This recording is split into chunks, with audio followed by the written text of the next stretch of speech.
This video is sponsored by Surfshark.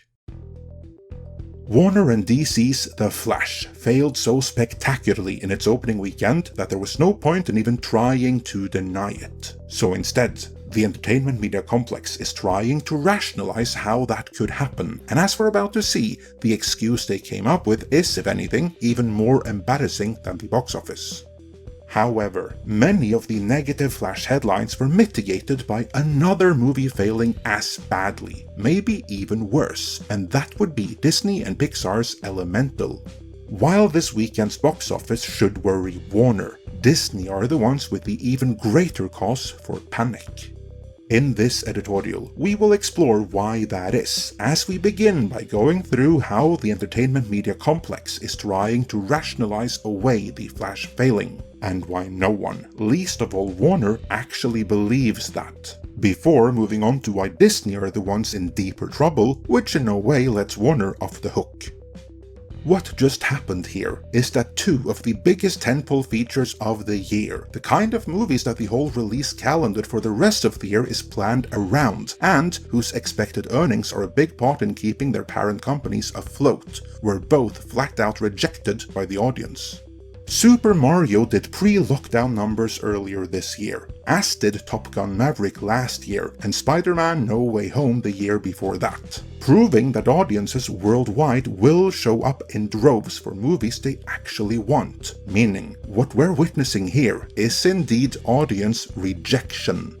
This even extends to streaming, where for instance Disney Plus has lost several million of subscribers so far this year. On that note, if you're thinking about cancelling your own subscription to Disney Plus or indeed any other service, then we urge you, please don't take to the high seas, as neither Midnight's Edge nor our sponsors condone piracy.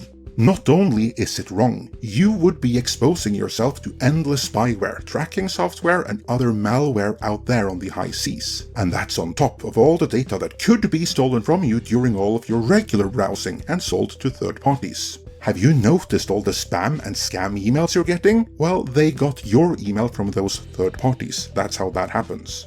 There's a fix for all of that though. To protect yourself, you need to protect your data, and a good way of doing that is through a VPN, such as the one delivered by this channel sponsor, Surfshark. A VPN, or Virtual Private Network, is a privacy protection tool which guarantees instant online safety and encrypts all data sent via the internet, thereby protecting your data and you. But there's more. Surfshark allows you to bypass geo-blocking restrictions by changing the country you access the internet from, which gives some great advantages when it comes to streaming. For instance, you can access 15 different Netflix libraries, all with a different selection of movies and TV series simply by changing your virtual location. Which is easy, because Surfshark has over 3,200 servers in more than 100 countries around the world. Outside of the US, Star, the international version of Hulu, comes bundled with Disney+. If you're in the US and change your location to, say, the UK, well then you just might get that too. That's pretty good, but it gets even better. If you type in the code MIDNIGHT when ordering, that triggers an exclusive offer of 3 months for free. Furthermore, Surfshark also offers a 30-day money-back guarantee, so there's no risk in trying it out. Do check out the link in the description below for further details and to order. Thanks to Surfshark for sponsoring this video, and with that, let's begin with how the industry is rationalizing the Flash failure.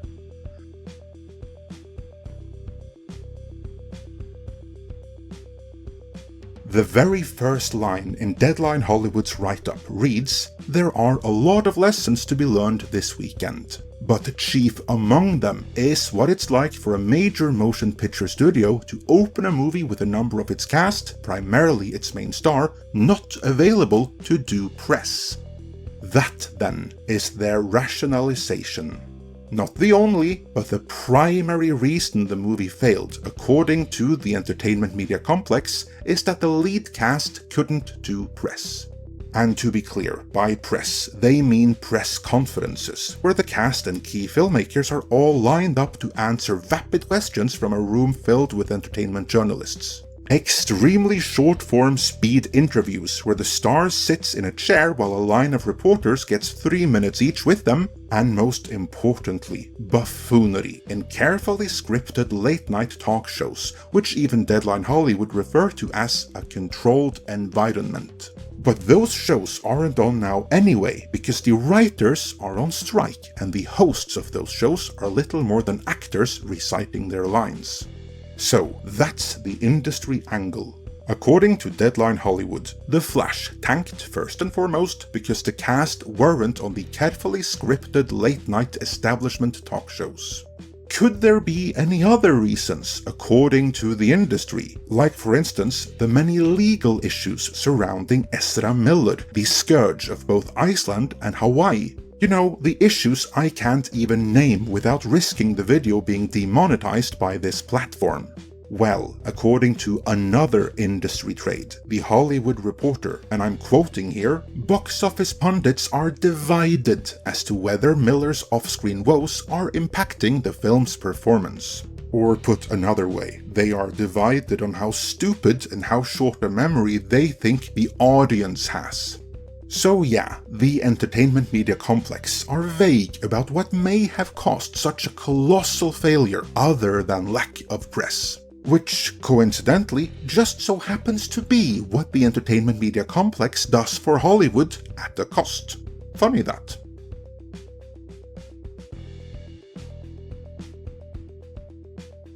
From the rooftops, the entertainment media complex shouted that the movie failed because of lack of press. But while this claim was frequently repeated since it was put out there, no one really believes that was the primary reason why the movie failed. Although some are claiming that the lack of a PR campaign is what hurt The Flash, with the star unable to do press, and the Writers Guild strike shutting down the late-night talk shows so that Ben Affleck, Michael Keaton, and Sasha Calle, and maybe even Andy Muschietti, couldn't make the rounds, even if Ezra Miller couldn't. I think it's pretty clear that The Flash is a perfect storm of problems. I mean, I would say maybe that was an issue, but it was one of many. Grace is right. There were indeed many reasons why the movie failed. We listed the big ones in our own post-mortem, and Warner and DC will be keenly aware of them all. Suffice to say, James Gunn better knock his reboot out of the park, because audience confidence in the DC brand is all but non-existent at this point. Honestly, they might as well scrap and write off Aquaman 2 right away, lest it damage the DC brand even further. But on the topic of brand damage, let's move on to Pixar's Elemental.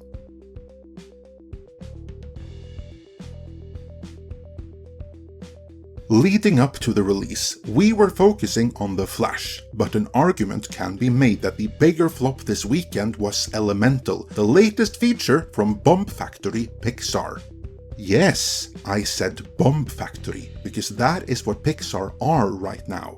The Disney subsidiary hasn't earned money on a movie since Toy Story 4 back in 2019, and last year they lost more than $100 million on Lightyear. They will lose much more than that on Elemental. Elemental has a production cost of $200 million that Disney and Pixar will admit to, and that's without marketing and distribution, which could easily be another $150 million on top of that. It opened to a mere $29 million domestically, and an anemic $15 million internationally. That's the worst opening in Pixar history, and by a wide margin. That's even worse than last year's Strange World from Disney Animation, a movie which cost less to make and opened higher at the box office, and which according to Deadline Hollywood still went on to lose Disney $197 million. That means Elemental, which has been completely rejected by all audiences worldwide, will likely end up costing Disney more than $200 million. So, what's the excuse for this?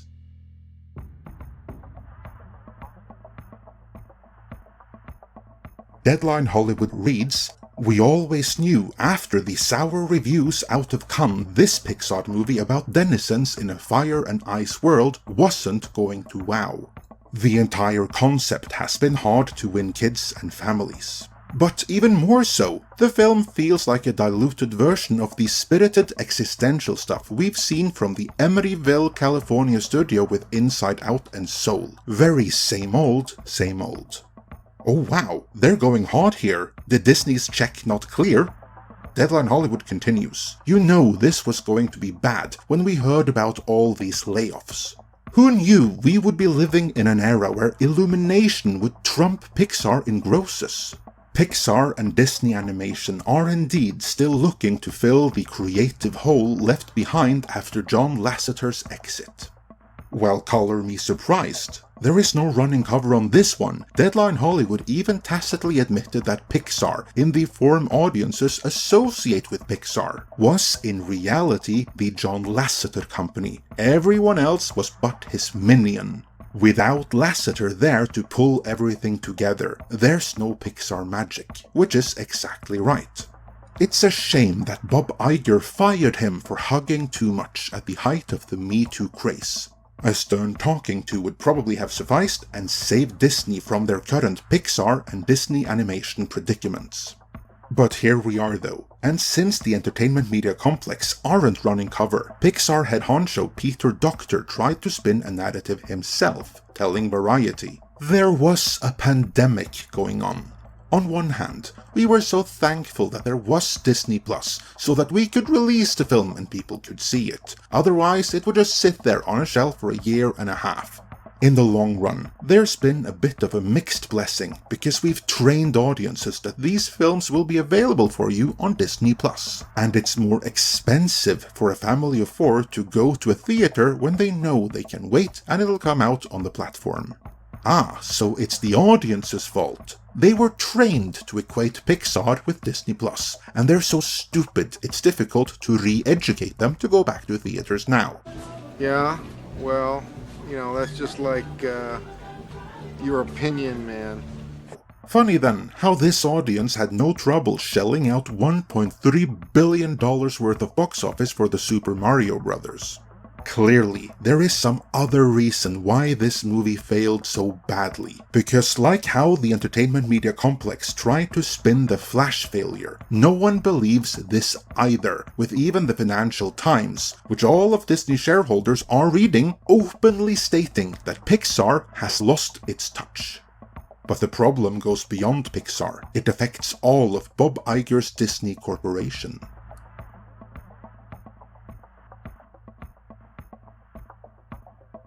The Flash was subject to a perfect storm of Ezra Miller, multiverse fatigue, and a heavily publicized hard DC reboot looming in the horizon. But if James Gunn can pull that off, and the first few movies are able to deliver, DC is going to be fine.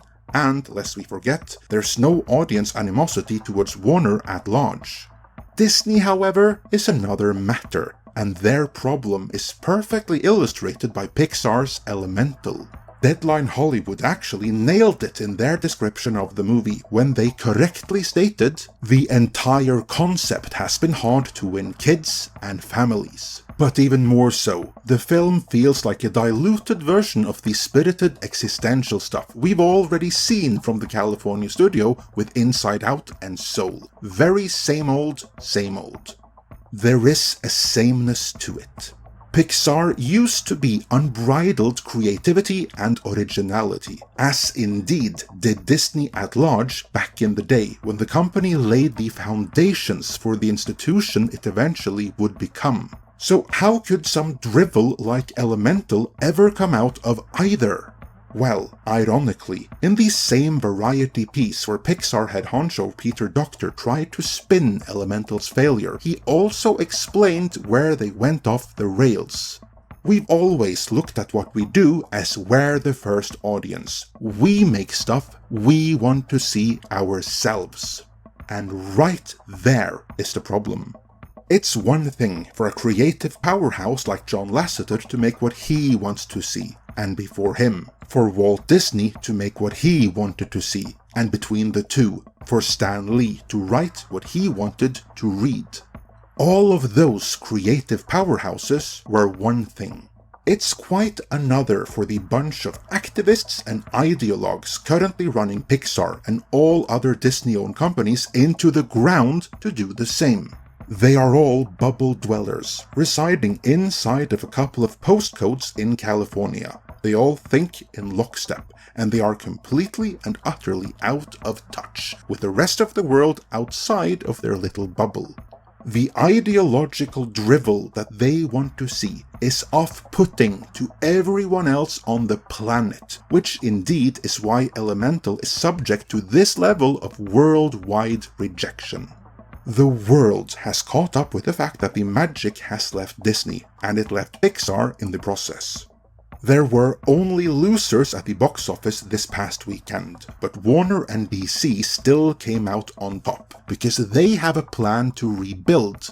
Who knows if that plan will work, but there is a plan. For Disney, it goes beyond one brand. Driven by ESG and stakeholder capitalism, as we've covered in earlier videos, they have destroyed all of their brands and subsidiaries. Bob Iger has fired thousands in the last few months, including some big names at Pixar. But on the other side of that, there better be an as of yet unannounced plan to rebuild as well, because if not, Elemental won't be a fluke, but the new normal. So, does Bob Iger have a plan? And if so, is it any good? Be sure to smash that like, help share this video, subscribe if you haven't done so already, and indicate you want notifications on all videos, and we'll keep you up to date as we learn more. For now, let us know your thoughts on all of this in the comments. And before you go, remember that to help protect your data and bypass quarrelsome geo-blocking restrictions, you should get Surfshark VPN. Use our code MIDNIGHT to get 3 months for free. Link is in the description.